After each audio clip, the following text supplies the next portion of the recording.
Cement, যা পুরো নগর সভ্যতার কাঠামো। আর এর পেছনে আছে একজন শ্রমিকের অদম্য আবিষ্কার, নাম জোসেফ অ্যাসপিডিন। ইংল্যান্ডের লিডস শহরের একজন সাধারণ রাজমিস্ত্রি, কিন্তু তার চিন্তা ছিল অসাধারণ। ইট চুনের জগতে তিনি খুঁজছিলেন স্থায়িত্বের নতুন সূত্র। গবেষণা শুরু করলেন নিজের বাড়ির চুল্লিতেই।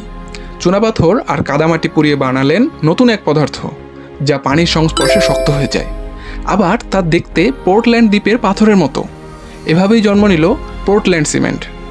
1824 সালে তিনি এটি আবিষ্কার করেন এবং ওই বছরই তিনি এর পেটেন্ট নেন, যার অফিসিয়াল নাম ছিল an improvement in the modes of producing and artificial stone. নামটি যেমন দীর্ঘ ছিল, আবিষ্কারটিও ছিল যুগান্তকারী।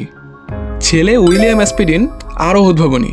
তিনি দিলেন আধুনিক সিমেন্টের রূপ, তবে তার ব্যবসায়িক ভাগ্য ছিল অনিশ্চিত। বর্তমানে এই সিমেন্ট হয়েছে আরও উন্নত। আমরা একে আমাদের প্রয়োজন মতো নিয়ন্ত্রণ করতে পারি। তৈরি হয়েছে Portland slag cement, white cement, high alumina cement, quick setting cement, আরও এমন অনেক ধরনের সিমেন্ট। একজন শ্রমিকের হাতে জন্ম নেওয়া ছোট্ট এক আবিষ্কার আচ্ছা দাঁড়িয়ে আছে কংক্রিট বাস্তবতায়। স্বপ্ন কখনো পেশা দেখে না, দেখে সাহস, স্থিরতা আর সংকল্প।